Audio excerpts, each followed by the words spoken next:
Hello दोस्तों आज की इस वीडियो में हम डिस्कस करने वाले हैं बीपीएससी 101 के लिए इम्पोर्टेंट क्वेश्चंस।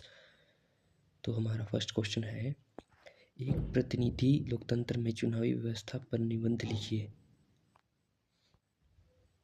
तो इसकी सबसे पहले हम लिखेंगे इंट्रोडक्शन। भूमिका। प्रतिनिधि लोकतंत्र वह शासन प्रणाली है जिसमें जनता प्रत्यक्ष रूप से शासन न करके अपने चुने हुए प्रतिनिधियों के माध्यम से सत्ता का प्रयोग करती है। आधुनिक और विशाल जनसंख्या वाले राज्यों में प्रत्यक्ष लोकतंत्र व्यवहारिक नहीं है, इसलिए चुनावी व्यवस्था को अपनाया गया है। चुनावी व्यवस्था प्रतिनिधि लोकतंत्र की रीढ़ होती है, जो जनता को शासन में भागीदारी और सरकार को वैधता प्रदान करती है। अब है चुनावी व्यवस्था का अर्थ। चुनावी व्यवस्था वह संवैधानिक और कानूनी प्रक्रिया है जिसके माध्यम से नागरिक अपने प्रतिनिधियों का चुनाव करते हैं। यह प्रक्रिया मतदाता पंजीकरण, मतदान, मतगणना और परिणाम घोषणा तक विस्तृत होती है। चुनावी व्यवस्था जनता और सरकार के बीच सेतु का कार्य करती है तथा यह सुनिश्चित करती है कि शासन जनता की इच्छा के अनुसार चले।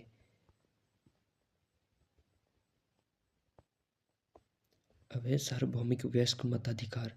प्रतिनिधि लोकतंत्र में प्रत्येक वयस्क नागरिक को बिना किसी भेदभाव के मतदान का अधिकार प्राप्त होता है।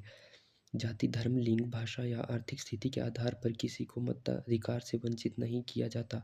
यह सिद्धांत राजनीतिक समानता को बढ़ावा देता है और लोकतंत्र को वास्तविक जन आधारित स्वरूप प्रदान करता है। नेक्स्ट है स्वतंत्र और निष्पक्ष चुनाव। लोकतांत्रिक चुनाव तभी सार्थक होते हैं जब वे स्वतंत्र और निष्पक्ष हो। इसमें मतदाताओं पर किसी प्रकार का दबाव नहीं होना चाहिए और सभी राजनीतिक दलों को समान अवसर मिलने चाहिए। निष्पक्ष चुनाव जनता के विश्वास को मजबूत करते हैं और लोकतांत्रिक व्यवस्था की विश्वसनीयता बनाए रखते हैं। अब है नियमित और समयबद्ध चुनाव। प्रतिनिधि लोकतंत्र में चुनाव निश्चित समय अंतराल पर कराए जाते हैं। नियमित चुनाव सरकार को जनता के प्रति उत्तरदायी बनाए रखते हैं। यदि सरकार जनता की अपेक्षाओं पर खरी नहीं उतरती तो जनता अगले चुनाव में उसे बदल सकती है। इससे सत्ता के दुरुपयोग पर नियंत्रण बना रहता है।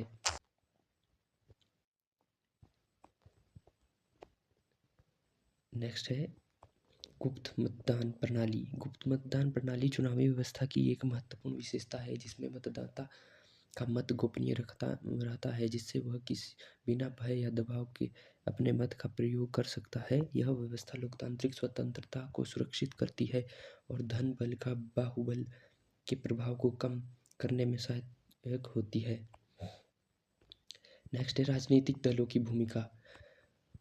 प्रतिनिधि लोकतंत्र में राजनीतिक दल प्रतिनिधि लोकतंत्र की चुनावी व्यवस्था का अभिन्न अंग होते हैं। वे जनता के समक्ष अपनी नीतियों, कार्यक्रम और विचारधाराएं प्रस्तुत करते हैं। राजनीतिक दलों के माध्यम से जनता को विकल्प मिलते हैं जिससे लोकतांत्रिक प्रतिस्पर्धा को बढ़ावा मिलता है और जनमत का सही प्रतिनिधित्व संभव होता है। नेक्स्ट है निर्वाचन आयोग की भूमिका। जो प्रतिनिधि लोकतंत्र है उसमें निर्वाचन आयोग की क्या भूमिका है, तो चुनावी व्यवस्था के सुचारू संचालन के लिए स्वतंत्र और निष्पक्ष निर्वाचन आयोग आवश्यक होता है। यह आयोग चुनाव की तिथियां घोषित करता है, आचार संहिता लागू करता है और पूरी प्रक्रिया की निगरानी करता है। निर्वाचन आयोग लोकतंत्र की पवित्रता बनाए रखने में महत्वपूर्ण भूमिका निभाता है। चुनावी सुधारों की आवश्यकता। लोकतंत्र को सशक्त बनाने के लिए चुनावी सुधार आवश्यक है। चुनाव खर्च पर नियंत्रण, मतदाता शिक्षा, तकनीकी सुधार और कठोर कानूनों की जरूरत है। सुधारों के माध्यम से चुनावी प्रक्रिया को अधिक पारदर्शी, निष्पक्ष और प्रभावी बनाया जा सकता है, जिससे लोकतंत्र की जड़ें और मजबूत हों। इस क्वेश्चन का निष्कर्षतः प्रतिनिधि लोकतंत्र में चुनावी व्यवस्था लोकतंत्र की आधारशिला है। यह जनता को शासन में भागीदारी, सरकार को वैधता और व्यवस्था को स्थिरता प्रदान करती है। निष्पक्ष, पारदर्शी और सुदृढ़ चुनाव प्रणाली ही लोकतांत्रिक मूल्यों की रक्षा कर सकती है और लोकतंत्र को सफल बना सकती है। तो ये था हमारा क्वेश्चन प्रतिनिधि लोकतंत्र के बारे में। तो ये क्वेश्चन इग्नू के पेपर में बीपीएससी 101 में बहुत बार रिपीट होता है, मोस्ट इम्पोर्टेंट क्वेश्चन है। और अगर पेपर में ये क्वेश्चन आता है तो आप इन सभी पॉइंट्स को लिख देते हैं तो आपके 20 में से 20 मार्क्स आएंगे। 20 में से 20 मार्क्स आएंगे, एक भी मार्क्स नहीं कट जाएगा अगर आपने पूरे पॉइंट्स को एज इट इज लिख देते हैं।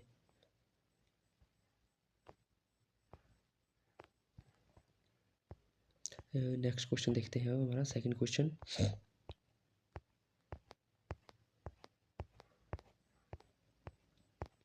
सेकंड क्वेश्चन है हमारा,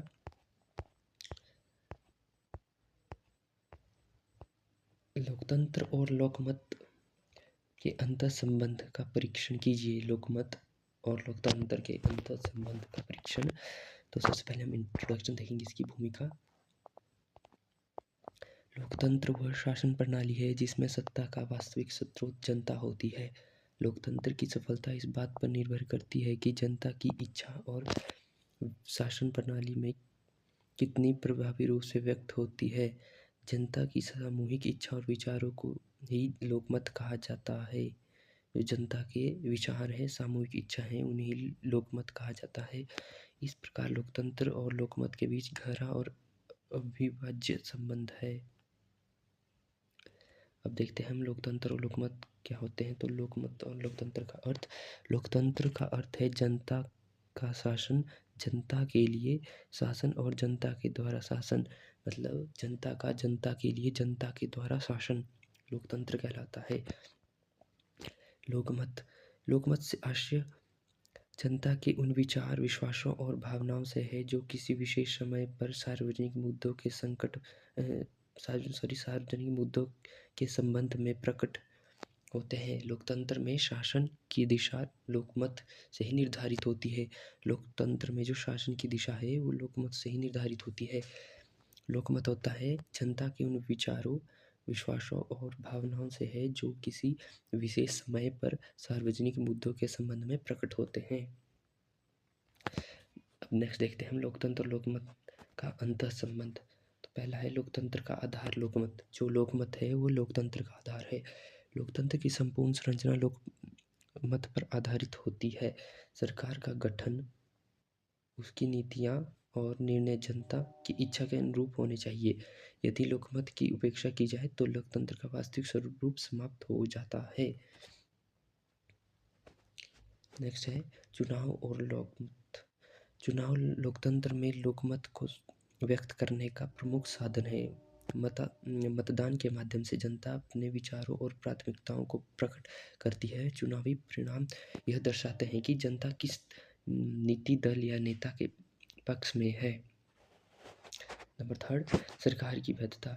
लोकतांत्रिक सरकार को वैधता लोकमत से ही प्राप्त होती है। जिस सरकार को जनता का समर्थन प्राप्त होता है वही शासन करने का नैतिक अधिकार रखती है। लोकमत के विरुद्ध शासन लोकतंत्र की भावना के विपरीत है। इसका फोर्थ पॉइंट है नीति निर्माण में लोकमत की भूमिका। लोकतांत्रिक सरकार नीतियाँ बनाते समय लोकमत को ध्यान रखती है। जो सरकार है जब नीतियाँ बनाती है तो जनता के मत, लोकमत को ध्यान में रखते हुए नीतियाँ बनाती है। जनहित के मुद्दे, सामाजिक समस्याएं और जन आकांक्षाओं के आधार पर लोकमत के माध्यम से सरकार तक पहुँचते हैं। जो जनहित के मुद्दे हैं, जनता की जो आवश्यकताएं हैं, जन आकांक्षाएं हैं, वो लोकमत के माध्यम से सरकार तक पहुँचती है और सरकार उन पर नीतियों का निर्माण करती है। नंबर फिफ्थ है अभिव्यक्ति की स्वतंत्रता और लोकमत। लोकतंत्र में अभिव्यक्ति की स्वतंत्रता लोकमत के निर्माण में महत्वपूर्ण भूमिका निभाती है। प्रेस, मीडिया, सभाएं और सामाजिक मंच लोकमत को आकार देते हैं। स्वतंत्र विचार विनिमय से सशक्त लोकमत का निर्माण होता है। जो प्रेस, मीडिया, सभाएं हैं, सांस्कृतिक मंच है, हम बैठकें होती है, सभाएं होती है, रैलियां होती है, जो वो लोकमत को आकार देती है। स्वतंत्र विचार विनिमय से जो लोकमत का निर्माण होता है। लोकमत पर नियंत्रण की सीमाएं।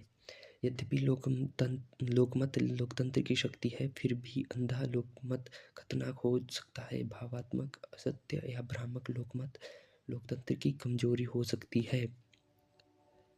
भ्रामक लोकमत है जो लोकतंत्र की कमजोर कर सकता है। जो भ्रामक लोकमत है वो लोकतंत्र को कमज़ोर कर सकता है, इसलिए जागरूक और विवेकपूर्ण लोकमत आवश्यक है। मोस्ट इम्पॉर्टेंट पॉइंट्स है ये। अब इस क्वेश्चन का निष्कर्षतः लोकतंत्र और लोकमत एक दूसरे के पूरक है। जो एक दूसरे के पूरक है लोकतंत्र और लोकमत। लोकतंत्र लोकमत के बिना निष्प्राण है और लोकमत लोकतंत्र के बिना भी प्राणहीन है। सशक्त लोकतंत्र के लिए जागरूक, शिक्षित और जिम्मेदार लोकमत अनिवार्य है। जब लोकमत सही दिशा में कार्य करता है तभी लोकतंत्र सफल, स्थिर और जनहितकारी बनता है। जब लोकमत सही होगा तभी जो है लोकतंत्र सफल होगा। तो ये हमारा क्वेश्चन था, लोकमत और लोकतंत्र के अंतर्निहित संबंध। ये क्वेश्चन भी बहुत बार पेपर्स में आया है, बहुत इजी क्वेश्चन है, इसे आप आराम से लिख सकते हैं। और जो मैंने बताया इन पॉइंट्स को आप लिख देंगे तो आपके अच्छे मार्क्स आएंगे। एग्जामिनर आपके मार्क्स नहीं काटेगा, अच्छे से आपके मार्क्स आएंगे, तो इन्हें ज़रूर ऐड ऑन करें इसमें। अब थर्ड क्वेश्चन देखते हैं। थर्ड क्वेश्चन है हमारा, राजनीतिक सहभागिता क्या है, व्याख्या कीजिए। ये क्वेश्चन तो 3 से 4 बार पेपर्स में रिपीट हुआ है, मोस्ट इम्पॉर्टेंट क्वेश्चन है। राजनीतिक सहभागिता क्या है, व्याख्या कीजिए। तो सबसे पहले हम इसकी देखेंगे इंट्रोडक्शन। लोकतांत्रिक शासन प्रणाली में जनता केवल शासित वर्ग नहीं होती बल्कि शासन की सक्रिय भागीदार होती है। जनता की इसी सक्रिय भूमिका को राजनीतिक सहभागिता कहते हैं। मतलब लोकतंत्र शासन प्रणाली में जनता केवल शासित वर्ग नहीं होती, शासन की प्रक्रिया की भागीदार होती है और इसी भागीदारी को राजनीतिक सहभागिता कहते हैं। राजनीतिक सहभागिता लोकतंत्र को जीवंत बनाती है और यह सुनिश्चित करती है कि शासन जनता की इच्छा और आवश्यकताओं के अनुसार चले। राजनीतिक सहभागिता का अर्थ, राजनीतिक सहभागिता से आशय नागरिकों की उन सभी गतिविधियों से है जिसके माध्यम से वे राजनीतिक व्यवस्था को प्रभावित करने का प्रयास करते हैं। इसमें सरकार के गठन, नीतियों के निर्माण प्रक्रिया और शासन संचालन में प्रत्यक्ष या अप्रत्यक्ष रूप से भाग लेना शामिल होता है। राजनीतिक सहभागिता में सरकार के गठन, नीतियाँ और निर्माण, शासन चलाने में प्रत्यक्ष या अप्रत्यक्ष रूप से भाग लेना शामिल होता है। नेक्स्ट है हमारे पास राजनीतिक सहभागिता के मुख्य प्रकार। जो राजनीतिक सहभागिता है इसके मुख्य प्रकार कौन कौन से हैं? तो फर्स्ट है हमारे पास मतदान। मतदान राजनीतिक सहभागिता का सबसे सामान्य और महत्वपूर्ण रूप है। इसके माध्यम से नागरिक अपने प्रतिनिधि का चयन करते हैं और अपनी राजनीतिक पसंद व्यक्त करते हैं। जो मतदान है इसके माध्यम से व्यक्ति अपने प्रतिनिधि को चुनते हैं और अपनी राजनीतिक पसंद व्यक्त करते हैं। तो ये प्रमुख राजनीतिक सहभागिता का प्रकार है। सेकंड है चुनाव लड़ना। नागरिक स्वयं चुनाव लड़कर सत्ता प्राप्ति की प्रक्रिया में भाग लेते हैं। यह सहभागिता का सक्रिय और प्रत्यक्ष रूप है। थर्ड रूप है इसका राजनीतिक दलों में भागीदारी। राजनीतिक दलों की सदस्यता, प्रचार प्रसार और संगठनात्मक कार्यों में भाग लेना राजनीतिक सहभागिता को मजबूत करता है। फोर्थ है जनसभाएं और रैलियाँ। जनसभाओं, रैलियों और आंदोलनों में भाग लेकर नागरिक अपनी मांगों और विचार सरकार तक पहुंचाते हैं। रैलियों, आंदोलनों में से लोग अपने जो विचार हैं उनको अपने नेताओं तक पहुंचाते हैं, सरकार तक पहुंचता है। फिफ्थ है विरोध प्रदर्शन और आंदोलन। शांतिपूर्ण प्रदर्शन लोकतांत्रिक अधिकार है जिसके माध्यम से जनता नीतियों के विरोध का समर्थन को प्रकट करती है। सिक्स्थ है याचिकाओं और ज्ञापन। सरकार या प्रशासन को याचिकाएं, शिकायतें और ज्ञापन देना भी राजनीतिक सहभागिता का एक प्रभावी माध्यम है। सेवंथ पॉइंट है मीडिया और सोशल मीडिया। प्रिंट, इलेक्ट्रॉनिक्स और सोशल मीडिया के माध्यम से नागरिक जनमत निर्माण में भाग लेते हैं और राजनीतिक चर्चा को प्रभावित करते हैं। मतलब सोशल मीडिया से भी लोग जो है अपनी बातों को अपने सरकार तक पहुंचाते हैं। तो ये भी एक राजनीतिक सहभागिता का महत्वपूर्ण रूप है। अब देखते हैं, अब है राजनीतिक सहभागिता का महत्व। राजनीतिक सहभागिता लोकतंत्र को सशक्त बनाती है जिससे सरकार जनता के प्रति उत्तरदायी होती है। नागरिकों में राजनीतिक जागरूकता बढ़ती है और सत्ता के दुरुपयोग पर नियंत्रण रहता है। इस सक्रिय सहभागिता से लोकतांत्रिक संस्थाएं मजबूत होती है। मतलब राजनीतिक सहभागिता है, ये लोकतंत्र को सशक्त बनाती है। इससे सरकार जो है लोगों की, जनता के प्रति जो उनके उत्तरदायित्व है उनसे रूबरू रहती है और उनके अंडर ही जो अपने कार्य करती है। नागरिकों में राजनीतिक जागरूकता बनी रहती है और वो जो सरकार है वो सत्ता के दुरुपयोग नहीं करती। मतलब जो जनता है वो सत्ता के दुरुपयोग पर नियंत्रण रखती है। इसलिए सहभागिता, राजनीतिक सहभागिता बहुत ज़रूरी है। अब इसका निष्कर्ष देखते हैं। निष्कर्षतः राजनीतिक सहभागिता लोकतंत्र की आत्मा है। जो राजनीतिक सहभागिता है लोकतंत्र की आत्मा है। इसके बिना लोकतंत्र केवल एक औपचारिक व्यवस्था बनकर रह जाता है। जो लोकतंत्र है इसके बिना एक औपचारिक फॉर्मेलिटी बन के रह जाता है। लोकतांत्रिक शासन की सफलता के लिए आवश्यक है कि नागरिक जागरूक, सक्रिय, जिम्मेदार होकर राजनीतिक प्रक्रियाओं में भाग ले। जो राजनीतिक प्रक्रिया है उसमें जो नागरिक भाग लें वो राजनीतिक सहभागिता के द्वारा ही संभव है। तो हमने देखा क्वेश्चन, राजनीतिक सहभागिता क्या होती है, उसके क्या महत्व है, उसके क्या क्या रूप है। ये क्वेश्चन भी मतलब 2 या 3 क्वेश्चन पेपर्स में रिपीट हुआ है, तो इसको भी जरूर करें, इम्पोर्टेंट क्वेश्चन है। अब नेक्स्ट क्वेश्चन देखते हैं हम, 4th क्वेश्चन। राजनीतिक सहभागिता को प्रभावित करने वाले कारकों की सूची बनाइए तथा उनका वर्णन कीजिए। जो हमारी राजनीतिक सहभागिता है उसको प्रभावित करने वाले कारक कौन कौन से हैं, तो उनके बारे में हमें बताना है। तो सबसे पहले हम क्वेश्चन की इंट्रोडक्शन लिखेंगे। राजनीतिक सहभागिता लोकतंत्र की आत्मा है। ये तो हमने पिछले क्वेश्चन में डिस्कस किया है कि जो राजनीतिक सहभागिता है लोकतंत्र की आत्मा है, परंतु सभी समाजों और व्यक्तियों में इसकी मात्रा समान नहीं होती। कुछ सामाजिक, आर्थिक, राजनीतिक और मनोवैज्ञानिक कारक ऐसे होते हैं जो नागरिकों की राजनीतिक सहभागिता को बढ़ाते हैं या घटाते हैं। कुछ कारक ऐसे होते हैं जो राजनीतिक सहभागिता को बढ़ाते हैं और कुछ होते हैं जो घटाते हैं।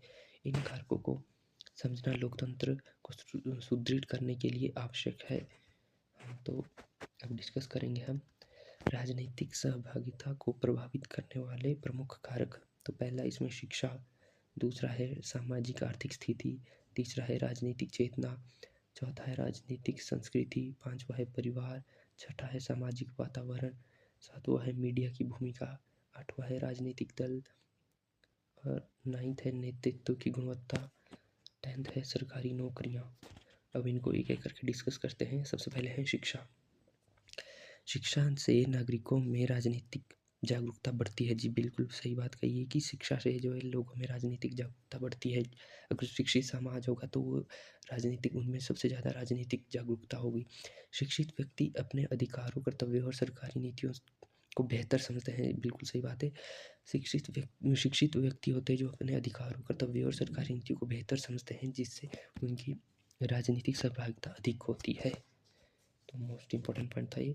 सेकंड है सामाजिक आर्थिक स्थिति। आर्थिक रूप से सशक्त और सामाजिक रूप से सुरक्षित व्यक्ति राजनीति में अधिक सक्रिय रहते हैं।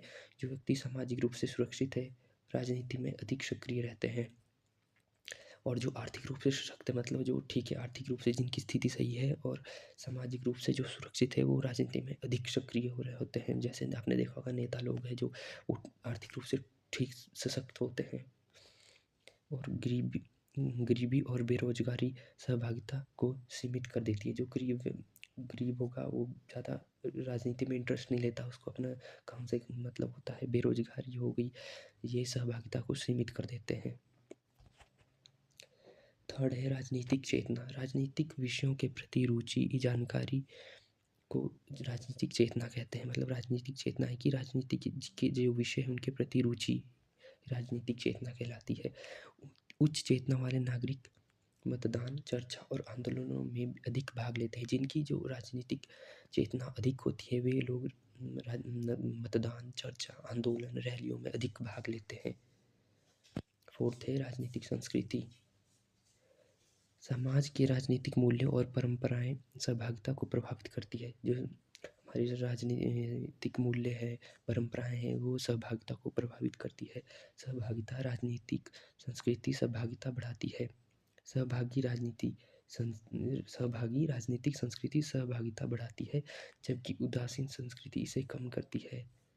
ये मोस्ट इम्पोर्टेंट लाइन लिखी गई है कि उदासीन संस्कृति है जो है राजनीतिक सहभागिता को कम करती है। जो ये भी एक प्रमुख कारक है जो राजनीतिक सहभागिता को प्रभावित करता है।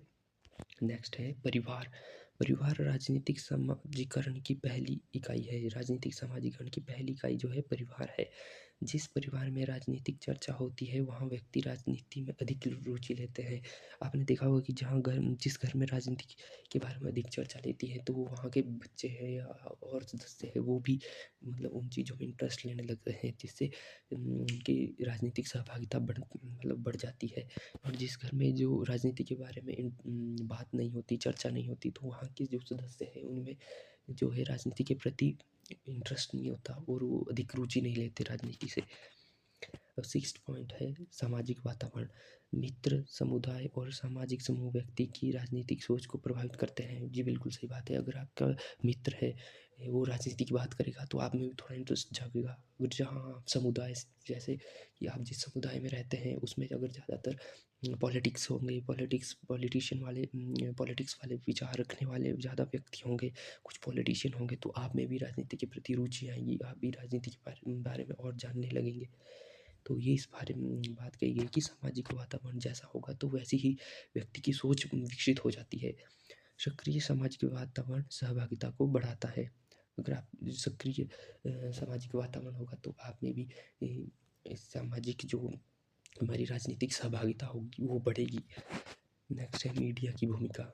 मीडिया की भूमिका तो बहुत ज़्यादा इसमें प्रिंट, इलेक्ट्रॉनिक्स और सोशल मीडिया राजनीतिक जानकारी प्रदान करते हैं। अब तो आप देखते हैं कि जो जहाँ भी चुनाव होने हैं वहाँ की एग्जिट पोल वगैरह, वहाँ के प्रतिनिधियों के इंटरव्यू क्या-क्या वो अपने प्रपोजल रख रहे हैं कि जो ऐसे वो जीतेंगे, क्या-क्या करेंगे वो एटसेट्रा एटसेट्रा।